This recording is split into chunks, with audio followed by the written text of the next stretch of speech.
simple as that. We just tend to complicate it, man. No, not physically, not his physical body. So when they came the following morning and rolled back the great stone in front of the tomb, and he wasn't there, no, it must have been dark in that. I don't know. They must have missed him. No, I don't think physically a physical body can rise. I don't think that he was yanked out of that, or physically walked out and walked down the street and met with him. It just doesn't make any sense to me. For more than a year, I'd investigated the historical record for the reliability of the New Testament. I'd looked at the identity of Jesus. But now was time to look at the ultimate evidence for who he really was, the purported resurrection of Jesus from the dead. And for that, I went to the best scholars that I could track down.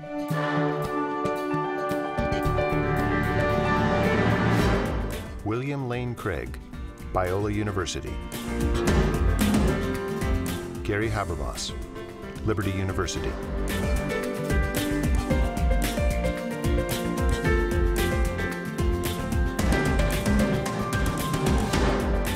Michael Licona, North American Mission Board.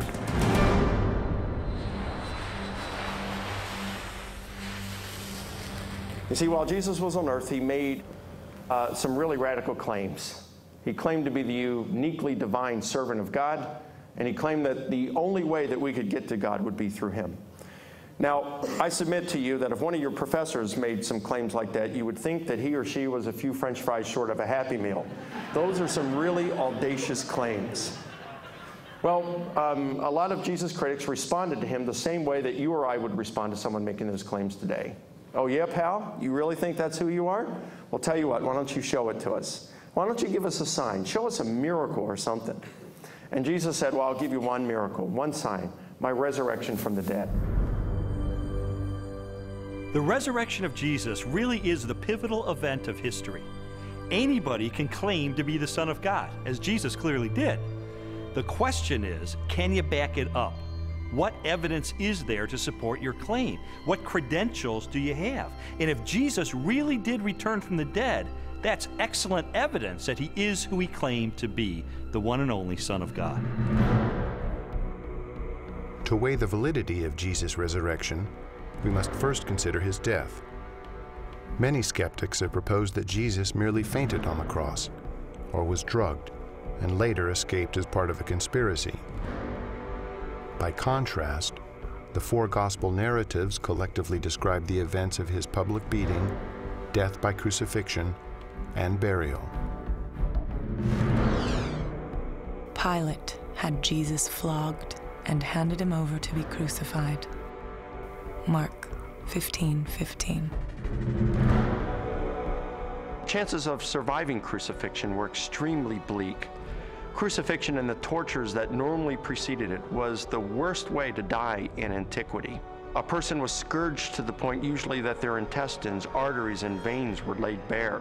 And then after that, a person was dragged out where they were impaled to a cross or a tree and then left hanging there in excruciating pain.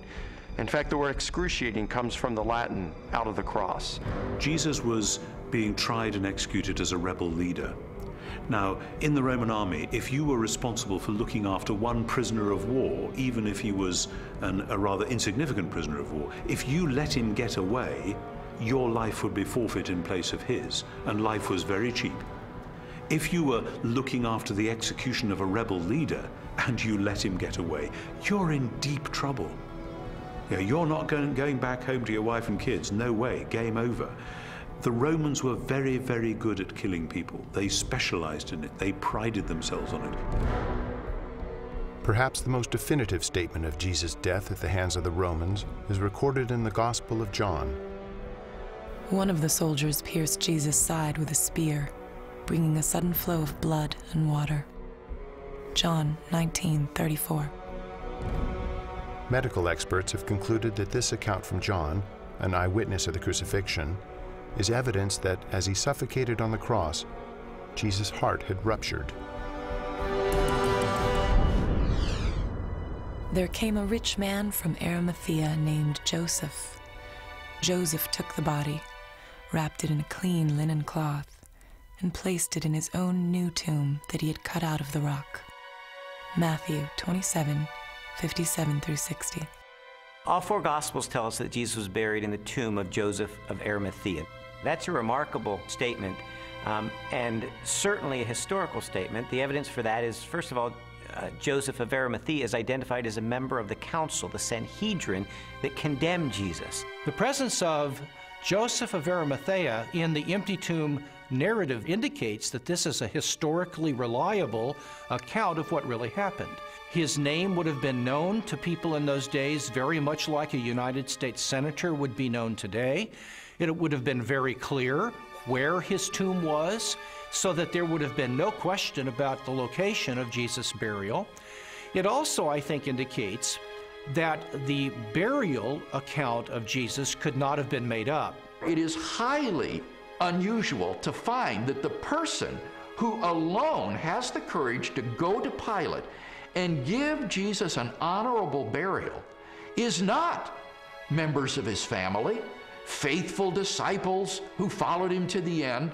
Instead, it is a member of the Jewish Sanhedrin, the very high court, all of whom, Mark says, had condemned Jesus of Nazareth to the cross. The fact that it is Joseph of Arimathea who is the person responsible for giving Jesus an honorable burial is an awkward and embarrassing fact for the early church, and yet this tradition is faithfully preserved in almost all of the traditions that we have about the burial of Jesus.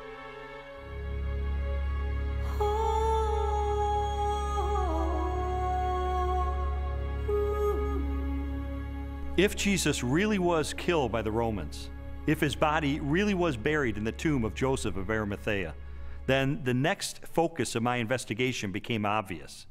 On the first Sunday after the crucifixion, was the tomb of Jesus Christ really empty?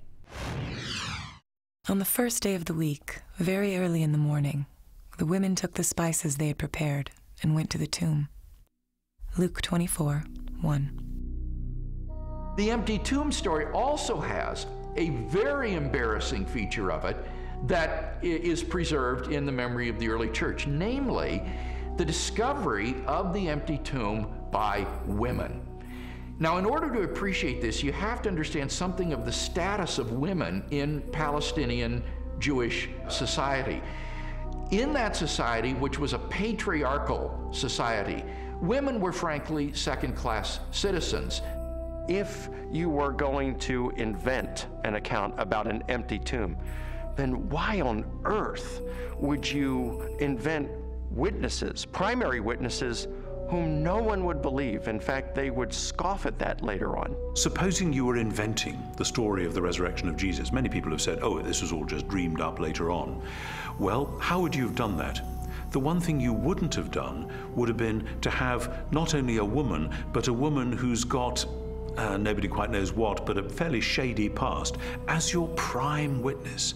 And yet there she is, Mary Magdalene, in Matthew, Mark, Luke, and particularly in John. And already by the middle of the 2nd century, the pagans are sneering, oh, this is just based on the testimony of hysterical women, you can't believe that. But the early Christians stuck to their story, they stuck to their guns, they stuck to the women. They said, this is how it was. Now, they just would never have made that up. And that actually has enormous ramifications. If this is how the story was, and they didn't change it to airbrush Mary out, then this really must have been what happened on that first Easter day. The chief priests devised a plan.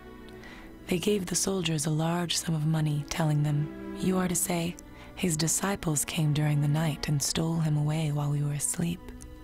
Matthew 28, 12 and 13. Matthew reports that the Jewish authorities were claiming that the disciples of Jesus had stolen his corpse. And this is verified by Justin and Tertullian a little bit later on, saying that the Jewish leaders were still saying the same thing in their day. Now here's the question. If the body is still in the tomb, why are you saying that the disciples had stolen it?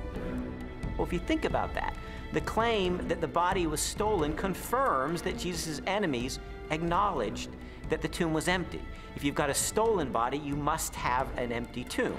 If the tomb was not empty, Jesus' opponents would surely have gone and got the body and shown it as soon as the disciples began proclaiming the resurrection. I found the evidence for the empty tomb very convincing, but you know what? That didn't tell me what happened to Jesus. Is it true that hundreds of people really saw him alive after the crucifixion?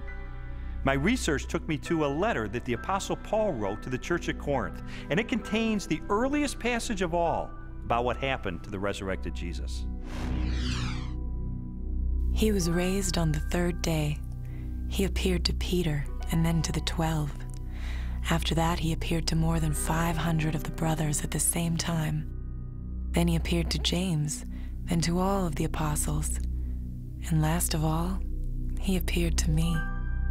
1 Corinthians 15, 4-8. Paul, who is a first-generation Christian, having met and seen the resurrected Jesus, describes resurrection appearances to Peter, to the apostles, to James, and finally to himself. And he also mentions 500 people who saw Jesus alive. So we have eyewitness first-hand account of someone who himself saw Jesus alive and knows of 500 people or so who saw Jesus alive. That's extraordinarily